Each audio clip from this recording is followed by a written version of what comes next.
Gandang laban, grabe ang ginawa ni kabayan Jordan Clarkson kontra kay Luka Doncic to make over sa crunch time. Hype na hype si JC, nalungkot na lang sa dulo si Luka Doncic.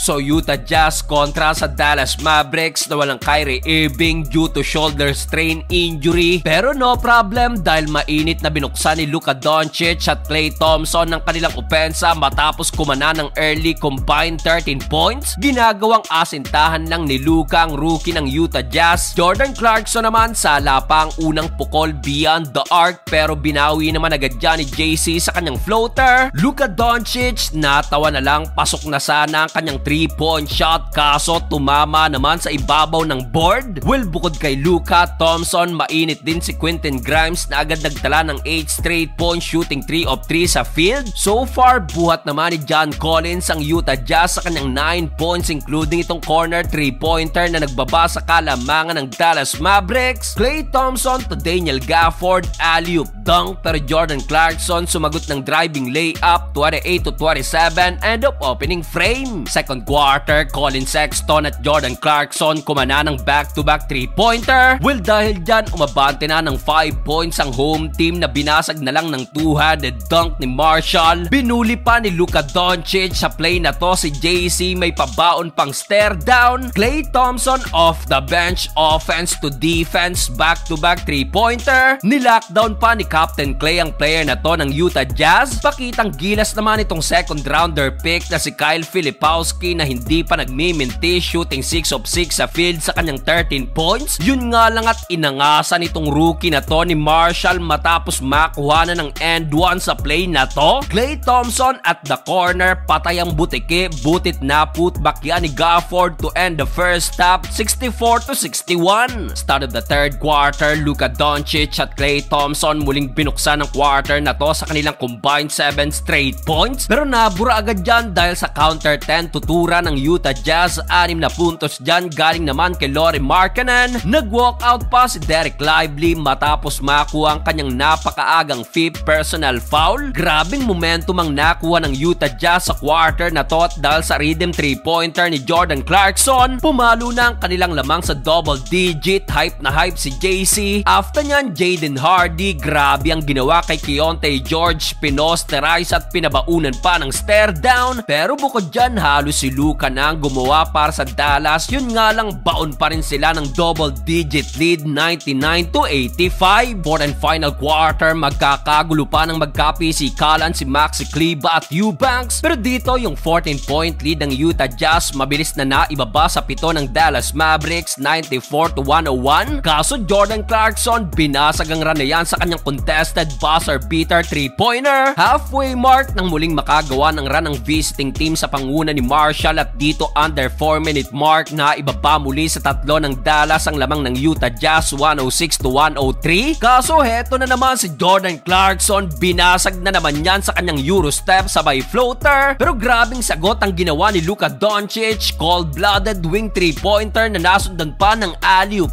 dunk to Dereck Lively. Lamang na ang Dallas 110-108. Matapos nga lang yan, Jordan Clarkson again another end one. Nagmistulang Luka versus JC sa crunch time. Wala nang isang minuto, Klay Thompson naman cold-blooded wing 3-pointer, tablang talaan sa all 113. Kaso JC again, gandang hanap kay Collins for an easy dunk 115-113. Huling 6 na segundo pagkakataon ng Dallas pero JC pa rin, gandang depensa ang ginawa kay Luka. Na contest pa itong potential game winner ni Marshall at sa uli panalo ang Utah Jazz.